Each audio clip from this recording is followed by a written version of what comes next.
for guards that have at least 1,000 possessions and this log so far this year and have a usage rate above 15, it's Tyrese Halliburton, Steph Curry, and then Derrick White for effective field goal percentage leaders. Good So company. Good company. pretty, yeah, that's pretty crazy. And Obviously, the NBA team and Derrick White. There you are. Celtics Beat is brought to you by FanDuel, the exclusive wagering partner of the CLNS Media Network. All right. Well, here we are. We're getting close to the end of 2023, 2024, right around the corner. The in-season tournament is in the books. We are done. It was fun. I enjoyed it. I think people eventually all came around. Jared, our guest for today, Jared Weiss from The Athletic. Jared, did you enjoy the in-season tournament? yeah, I've been a lifelong in-season tournament fan. I remember, like as a kid, being so excited for the jerseys and the courts and the neutral site. I mean, this really fulfilled everything I've been hoping for since I was a wee boy. Yeah, there's maybe a hint of sarcasm in there, but I actually, I So it thought was great. I loved it. I loved it. it was a good time. I think it was fine. I think it's fine that games kind of mattered a little bit in November and December. I was trying to explain to someone the other day about that night where the Celtics had to win by 20 whatever against the Bulls, but then the Nets had to beat the Raptors, and then you had the Miami game later on with the Bucks that all kind of had to do with like seeding. That was a fun night of basketball on a Tuesday night in the middle of November. I just thought it was great. So I think kudos to everybody. Obviously, I think there's some tweaks need to be made, but we here coming off the in-season tournament, we're going to resume the rest of the regular season. Evan Valenti here on Celtics Beat. No Kaufman here today. He'll be back next week, I think. We're going to talk about it. We have some news coming too, so stay tuned for that.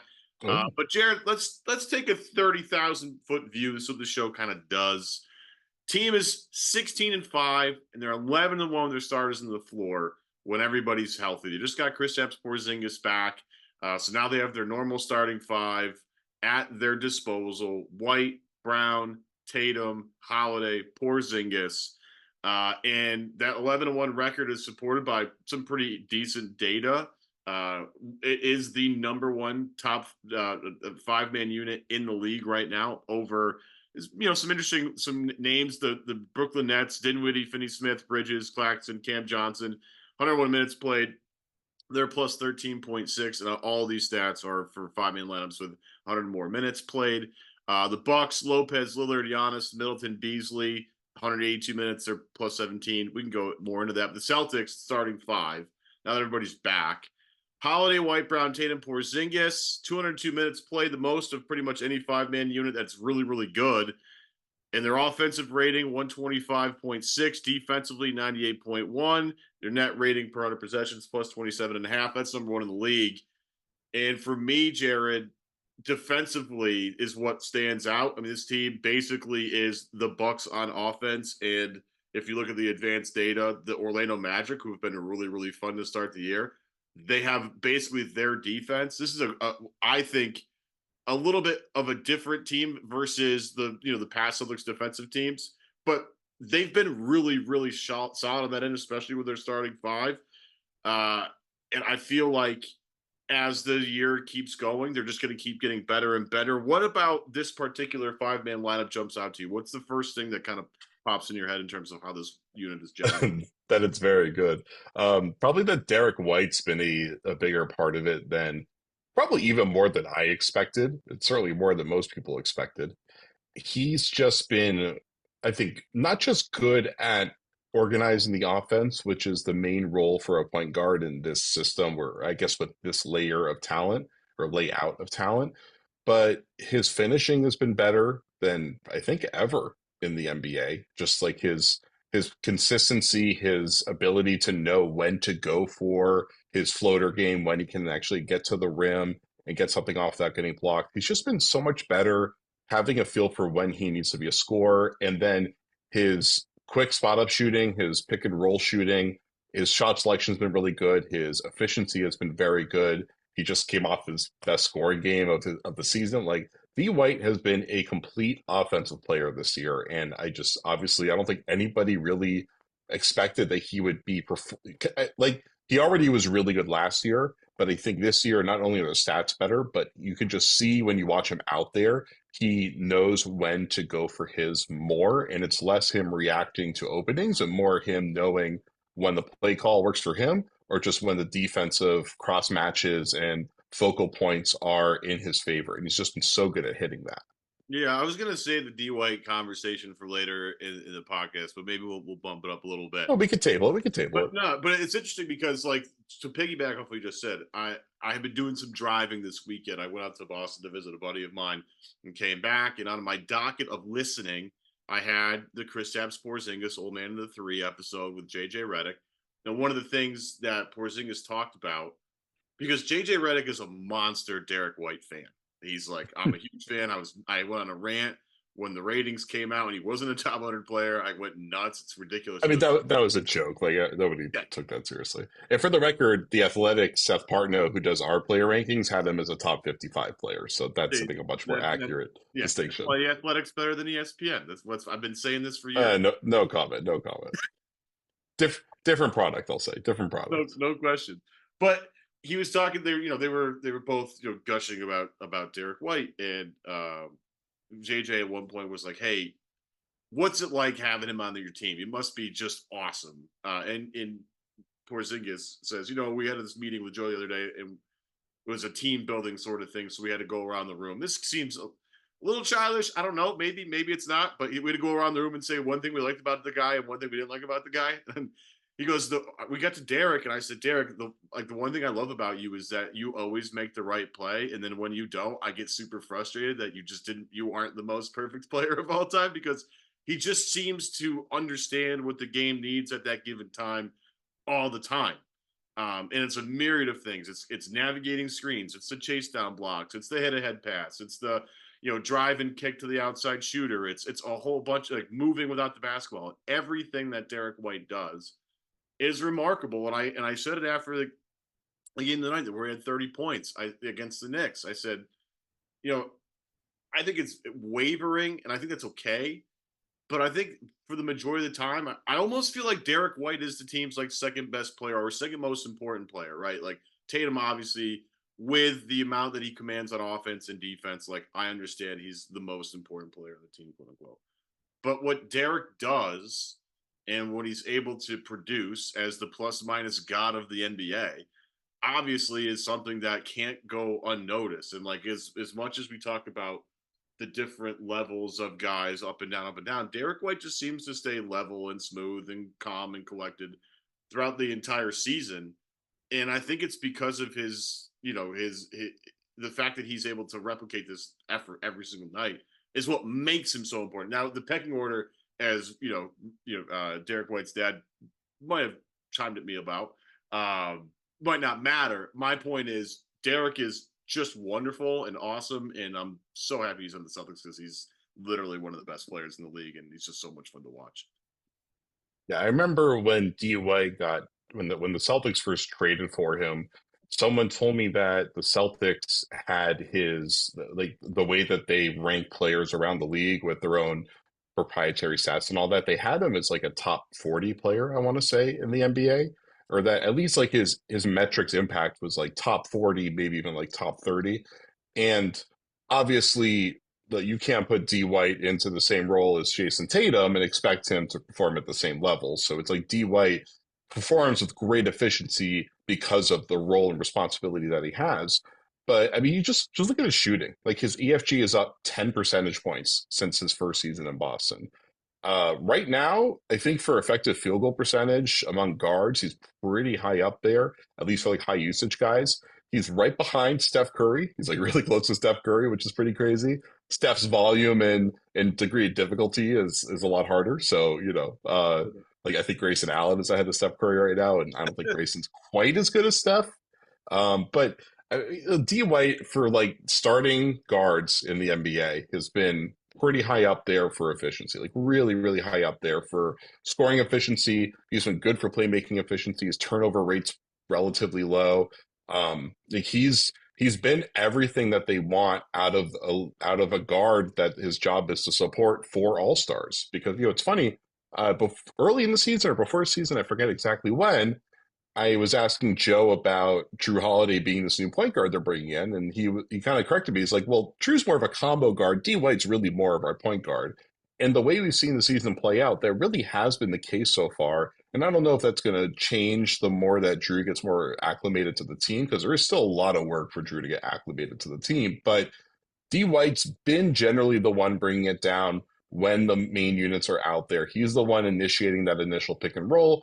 Drew is kind of more of a reactive playmaker, I would say. Like when the play calls for it, he steps in and does the playmaking. But it definitely seems like D White's taking on the brunt of the role. And frankly, it makes sense because D White's been performing much better offensively. Yeah, it's so funny that if you go back to the summer, all the time that was wasted and spent about how the Celtics don't have a point guard in their team because they traded Marcus Smart away. And I was one of the guys who's like, guys, Derrick White, I think, can do this. He's one of the few guys that I believe can make a legitimate entry pass before Drew got here. I was like, he's got to be the only guy on the team that, like, and maybe Tatum it now does, but like before the season, I'm like, I only trust one guy to make an entry pass in this team, and that's Derrick White, because I've seen him do it, and he's been, again, he's perfect. He is exactly what this Boston Celtics team needs. And like you look around the league, and every backcourt, it just most of them don't compare to the talent this team has, because Derrick White is playing basically like a fifth. I mean, I'm not trying to say that this whole team has all stars, but Derrick's efficiency this month in particular is unbelievable. His shooting splits are I think they're 52% from the field, 48% from three, and 100% from the free throw line. Like, he's just been awesome. And with that, comes excellent team play, right? And that's the other thing about Derrick White. When they acquired him, it felt like more like you get the label of he's a connector, right? He's not necessarily the guy that's going to take over, but he's a good connecting piece to make everything flow better. And I don't know, he's just been kind of perfect on both ends. But I found it interesting because I was doing a little bit of research about the Celtics offense, and I think shot distribution has been a hot button topic, right? Like, who's taking these shots, those shots, in various points of the game. And it's been a little up and down, I think, for everybody. And the one thing I've noticed this month is a lot of shots have gone towards Derrick White. Now, part of that is probably because Porzingis has been hurt and somebody had to step up and shoot more. But it also, like, looks fine. Like, it doesn't look awkward that Derrick White's shooting a little bit more than he's ever having this. I think he's 14 shot attempts per game in the month of December, which is pretty high for Derrick White on the Celtics team. But yet, Jared, it feels fine. It feels natural. It does. By the way, I was just looking through NBA stats. For guards that have at least 1,000 possessions and this log so far this year and have a usage rate above 15, it's Tyrese Halliburton, Steph Curry, and then Derrick White for effective field goal percentage leaders. Good company. So, good company. Yeah, that's pretty crazy. Guys are going to make an All-NBA team, and Derrick White. There you are. So guys are going to make an All-NBA team. Gotcha. Yeah. I would say that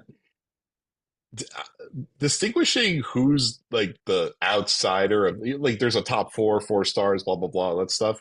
I feel like the way D White's been playing this year, I don't think he should be separated from that tier. Like, there's a Jays tier, and then there's the other 3 guys tier, and then there's Horford, who, I don't know if Horford was starting, maybe he would be performing at that level, but he hasn't been at that level. I think we have a clear top 5 understanding for the team in the 6-man.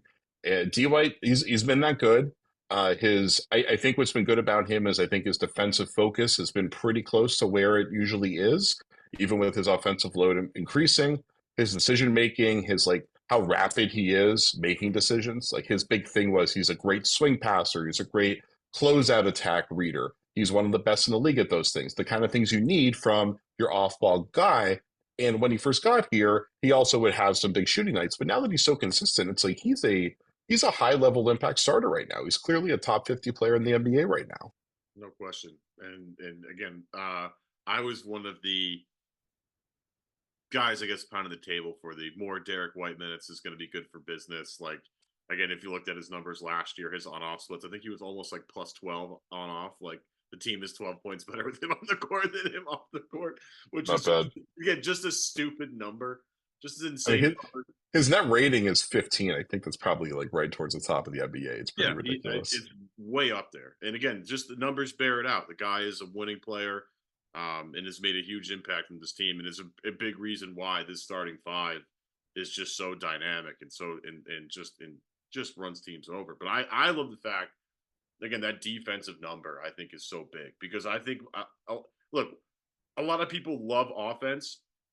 The one thing I didn't like about last year, especially in that 21-5 start to start the year, the one thing I didn't like last year was, yeah, this team shoots the lights out, but like they feel like almost like they don't care about defense, because like, oh, we'll just shoot our way back into this game, like it doesn't matter, like, you know, we'll let everybody score, but we're so good at shooting threes that we'll bring the game right back.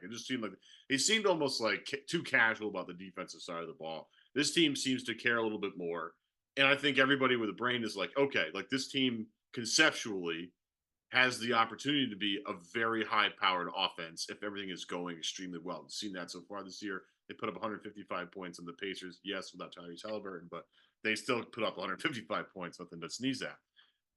But it's not going to Yeah. always go that well.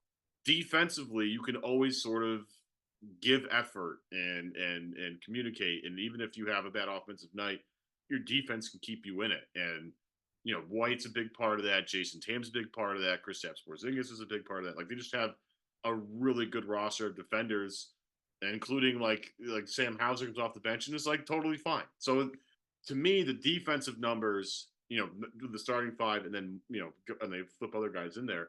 That's what I'm tracking the rest of the way, because I just see these late game, you know, situations where Boston's offense continues to do its thing. But as long as they hold up on the other end of the court, it might not really matter that much. You know what I mean?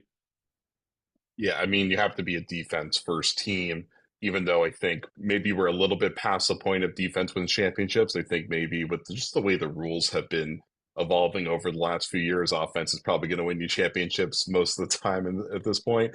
But like, you need to be able to lock in defensively in big moments. And I think you're getting at something important with last year's defense about the lack of, was it focus or intensity, or just maybe it's the lack of valuing the importance of defensive impact. Because I think one thing that Joe Mazzulla struggled to get the team to either buy in or understand is he envisions basketball kind of similar to soccer, where it's, even though there is offense and defense, it's a flow game, and it's really a state of duality, where like your defense feeds your offense and so forth. Especially now that every team is playing at high pace, you're spending so much time in transition that differentiating the two isn't as significant as it used to be. And so, because the Celtics were so fixated on running off of makes and just pushing tempo offensively, it really felt like there were a lot of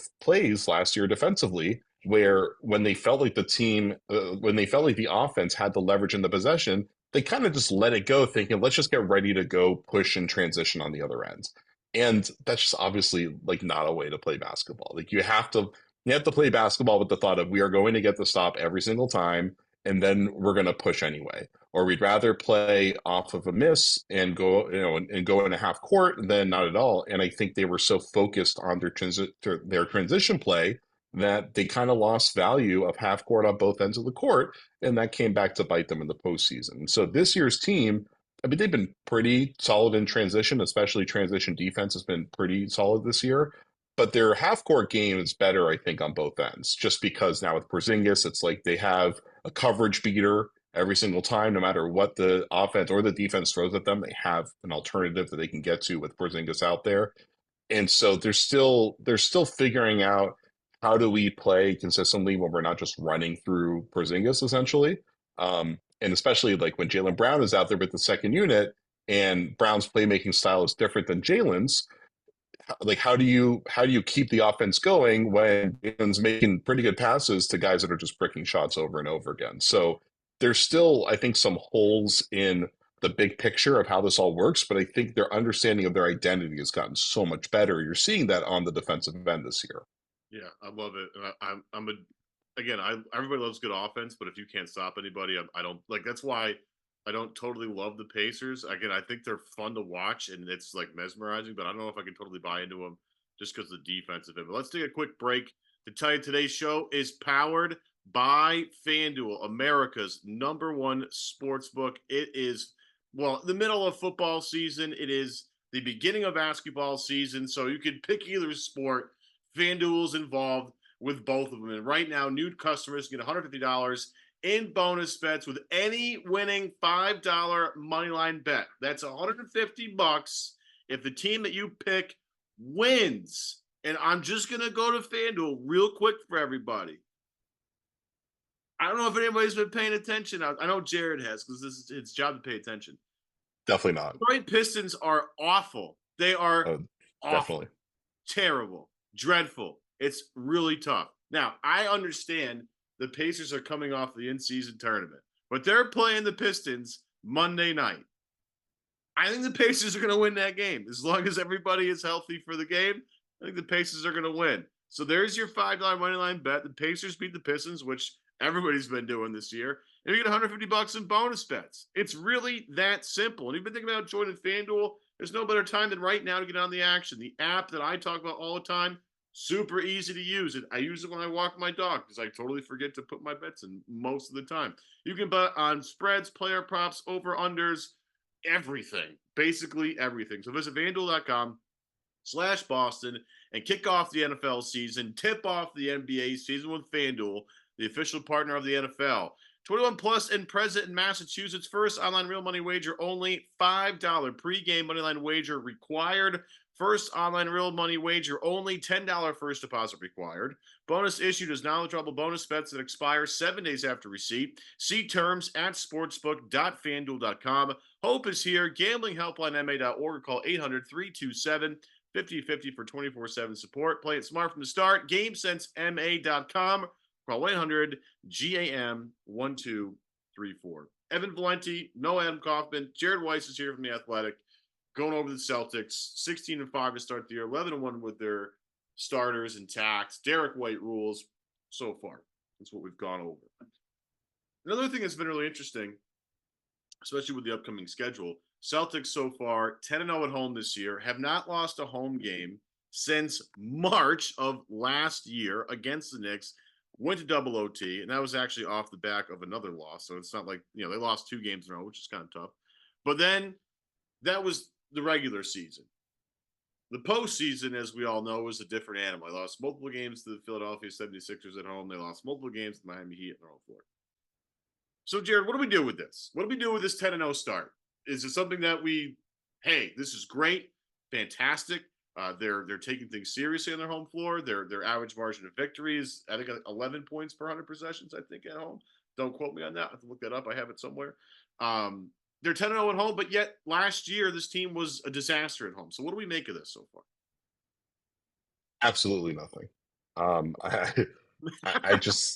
I think that last year's team was just inconsistent and it was location agnostic. It was like, I don't think it was really tied into where they were playing. Like it was really just more tied into game planning of teams. I don't think there was an issue of they can't get their effort level and their focus level up on the road versus home. Maybe there was a little bit of usually the guys that benefit from being at home are the role players who don't get many shots and they need a little bit of that oomph behind them when they get in the game, that kind of thing. They don't want to feel the pressure of like the crowd coming down on them if they blow their one chance. So I feel like that tends to be where you see the benefit of it. And so this year, like I'm just going through the schedule now, just seeing any trends in who they're playing. I mean, tight win against Milwaukee and then a bunch of other teams that aren't that like intimidating. Like they beat the Knicks a few times, and those were solid wins. They got the Nets before the Nets started to really hit their stride recently. When they got the Raptors were playing pretty well. Then they just had like by far the worst game of the year. So I think it might just be the quality of opponent, honestly. And you got to remember that first win against the Knicks. The first one against Miami, like they played pretty mediocre and Miami played pretty well. And they had some, they had a few plays go their way. But then, looking at the rest of these wins, it's like the Sixers one, that was a good one. They started the game terribly, that Miami game. They were off to the start. And I was like, this just seems just perfect right here. This is great. Yeah. But then like the Sixers game, that Maxey was out for that one, right? Yeah, And Max like and Embiid were both out for that game, I think. oh, that's right, and Embiid, yeah. So that was, and the Celtics had some guys out, but like they had a clear upper hand on that one. This last Knicks game, they destroyed them early on and kind of let them back in. And that was a good win. Like that was a good win. But so And the they Knicks haven't play had the a Celtics tough. Like that's yeah. not my favorite matchup. They just play the Celtics tough every time they play him. Mitchell Robinson's a pain in the ass the entire game. It's just is what it is. Yeah, the Knicks are a tough matchup for the Celtics because the Knicks are they like to beat teams up, right? They're super physical, and then they catch major fire shooting the ball at random points during the game, and they can really sneak up on teams. And so I thought the Knicks played a pretty solid game, and the Celtics it really was that KP JT pick and roll dynamic that was huge, and then obviously D White was great later on. And so like the Knicks have been good, but the slate up ahead, we have Cleveland twice and Orlando twice, and those are both really good defensive teams. It'll be really interesting to see how the Jays fare going up against a team that's going to try to get under their skin defensively, and then like seeing how KP does against two teams that can out physical them.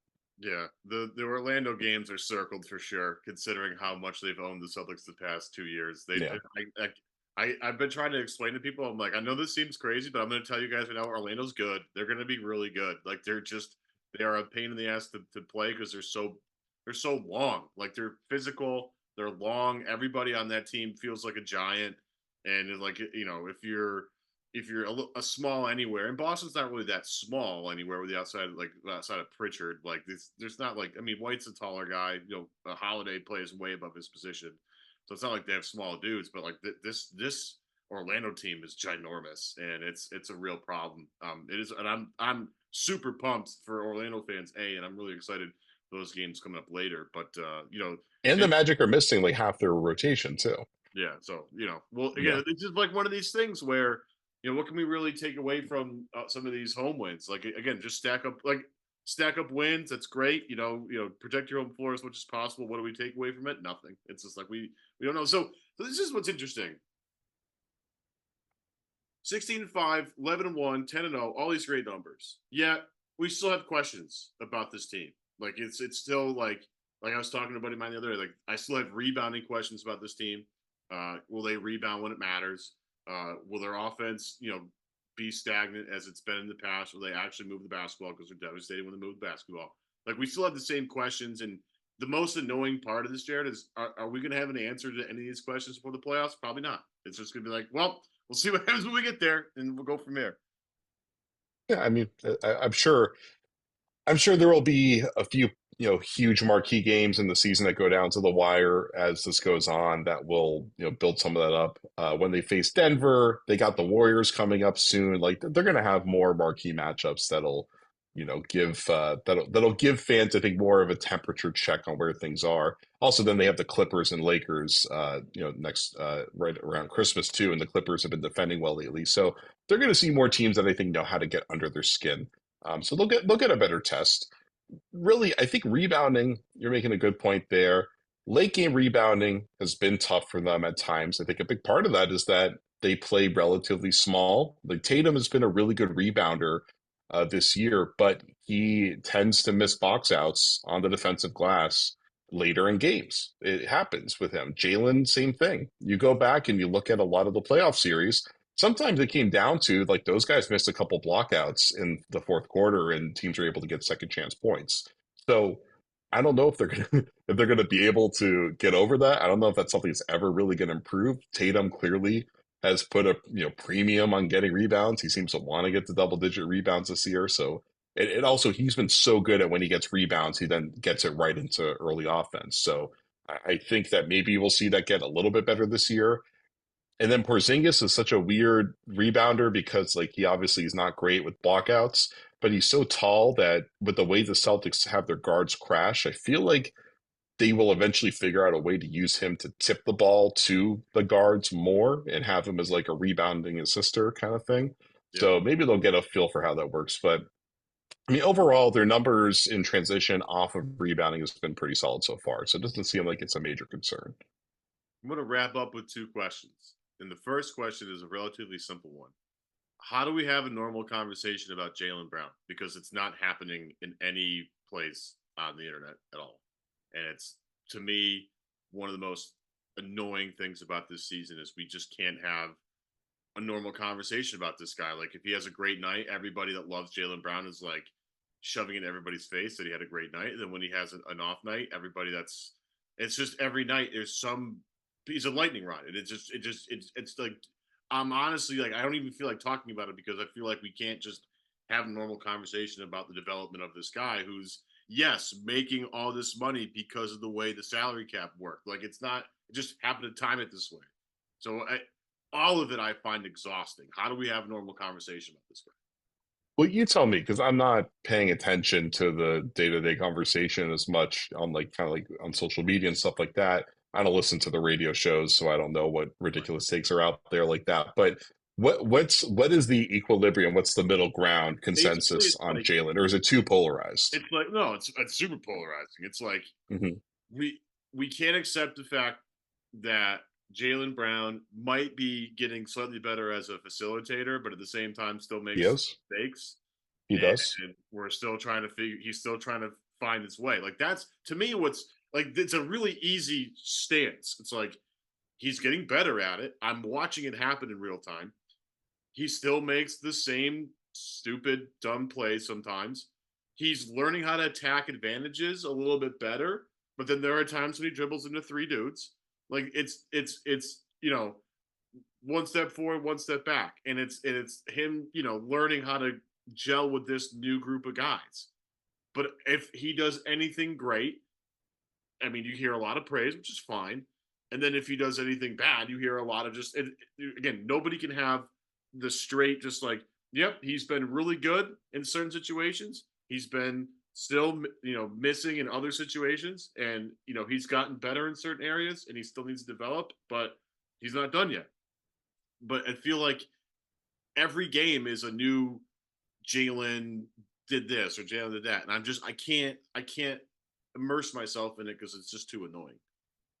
So the hard part about appreciating Jaylen, I think Jaylen's impact on the game is less apparent than Tatum's at times because Jaylen is more about controlling pace and tempo, and JT's more about slowing things down and making reads and decisions. And so sometimes Jaylen just drives the pace with his energy level and his fast break commitment. And that creates more opportunities for everybody else, even though he wasn't directly involved with the play. It kind of sets the tone and it gets guys more engaged defensively to try to get leak outs for him. So I think that people are probably missing a lot of that. This year, his playmaking has been better. His hockey assists are improving. He is making better reads throughout the game. He's showing that he can run second unit pretty decently. Like I mentioned it before, a lot of these games, I'm trying to really focus on how does the second unit look with him out there and JT's on the bench. And it's usually, I feel like him and Drew a lot of the time with like Pritchard, Hauser, Cornette, stuff like that. And those lineups, he makes a lot of good kickouts, a lot of good reads, and they just brick the shots. Like he's creating, I think he's been doing actually pretty fine for the most part. I actually wrote a story, I think it was probably 3 weeks ago, but it felt like 3 months ago. I think it was after the Charlotte game, I want to say, where he was playmaking really well for most of the game. And then in crunch time, it really fell apart. That was the one where he tried to posterize, I want to say Mark Williams, and the dunk got blocked and it fell to KP's hands and KP got the layup. And people looked at that as like a great KP play, but that was a terrible Jaylen Brown play because Jaylen missed KP completely wide open under the rim. There was a corner shooter. It was like the easiest passing decision ever, and he still went for the poster. It was a really bad play. Like that's not the right play. You got to make the right play if you're going to be a superstar that's worth the supermax. And credit to Jayson Tatum, he is getting to elite at that. Like JT is actually, even though he's probably falling down the MVP pecking order just because of other MVP caliber players and that like have worse teams around them, JT has taken another clear step forward this year as a playmaker. He's been great. With Jaylen, I think what happens is when you get to late in the game and he feels like he needs to step up, he does, I think, two things that hurt the team, and it's either going to work out great or it's not going to work out.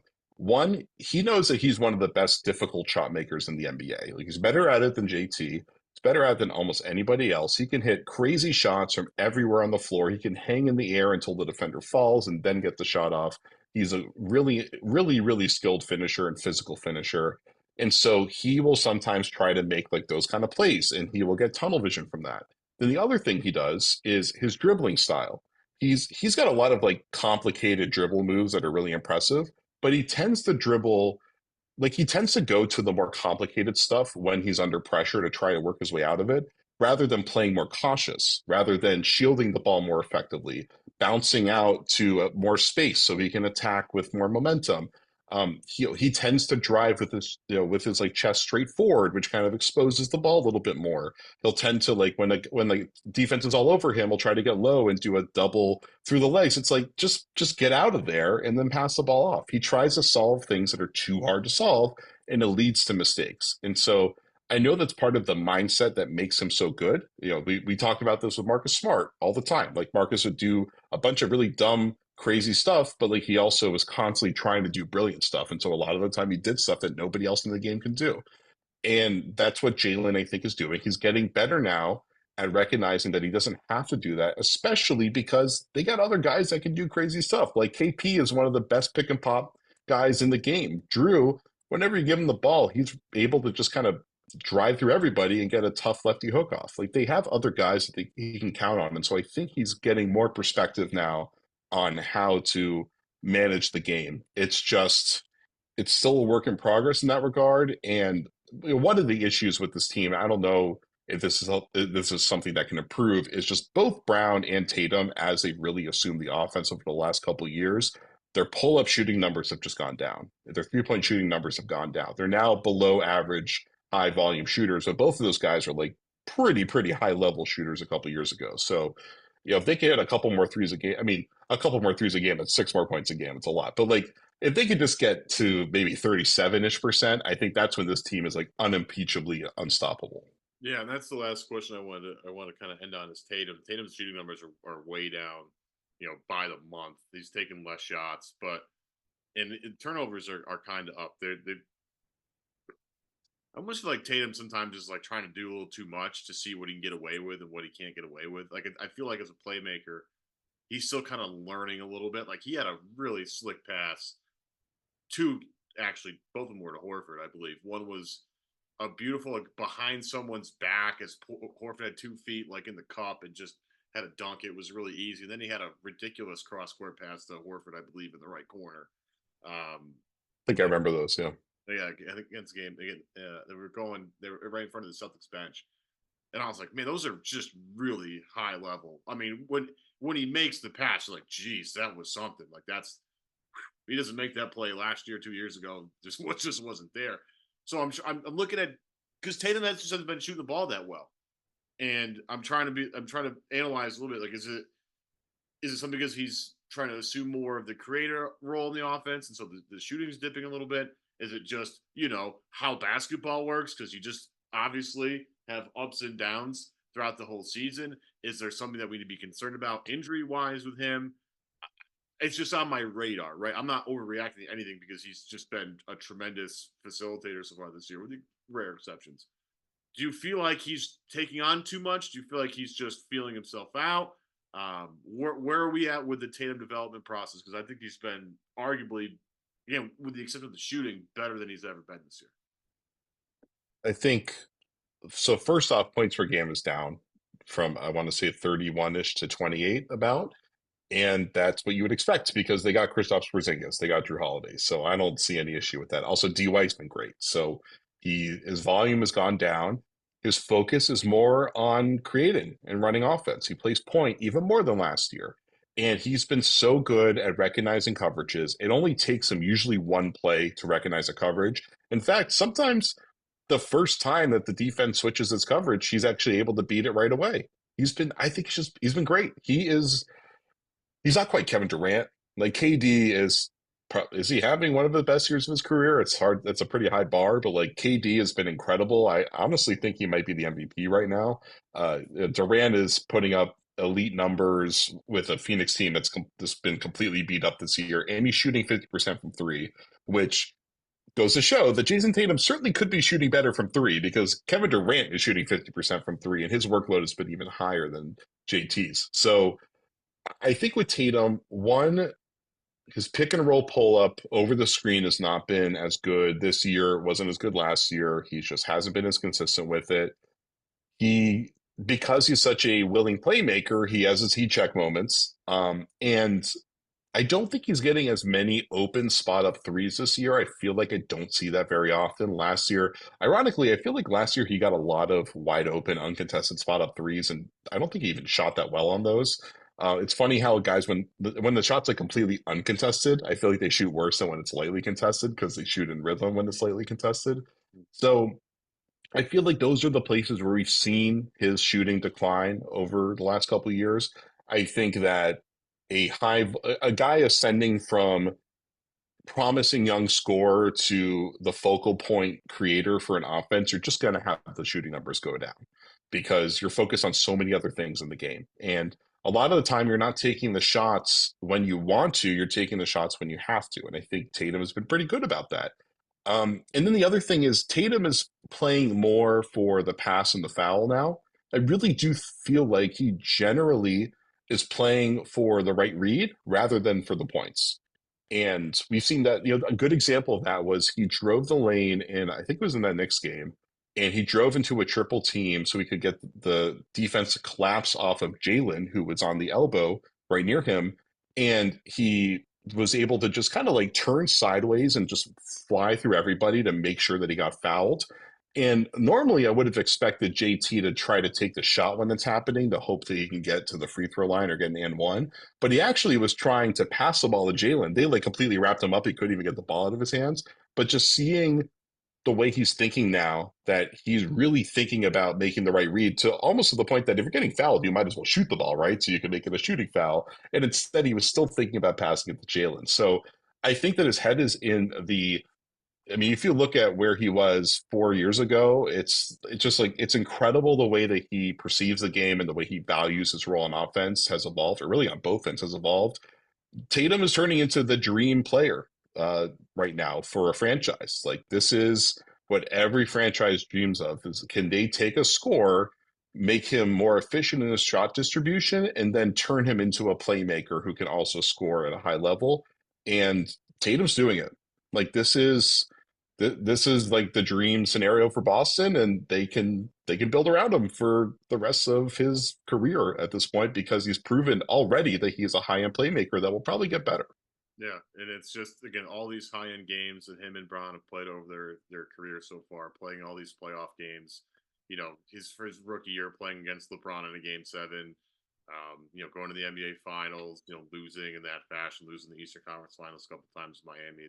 Like all these high-end games are all good things, and the more he gets, the better he gets. And he's just been, like, again, as you say, like hard to find a guy you'd rather have over him on both ends of the floor right now. I know people want to do the Booker thing, and Booker's, maybe a more offensively talented player than Tatum, certainly a better shooter. I would argue that he's a better scorer than Tatum is, but Tatum's defensive prowess is unbelievable. The rebounding this year is unreal. Again, you mentioned earlier, the fact that he's just so willing to try and clear the glass so he can start the next offensive set is tremendous. And they're always out and run. I love that stuff. So, again, the shooting numbers are down. That's okay. Everybody relax. He'll be fine.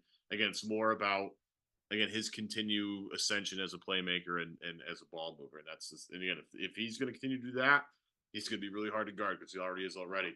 Jared Weiss of The Athletic. You can find all his work there at Jared Weiss NBA on Twitter. I want to thank Jared. Thanks, buddy, for joining me here today.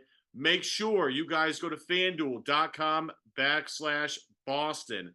$5 money line bet gets you $150 in bonus bets with a win. And like I said, Pacers, Pistons, Monday night. Don't think, just bet the money line with the Pacers. I promise it'll be great. Make sure you subscribe to us on YouTube, on iTunes, on Spotify. We are everywhere. I promise. And of course, Adam will be back with us shortly, I am sure. For Adam, for Jared, I'm Evan. Thank you guys so much. We'll see you soon.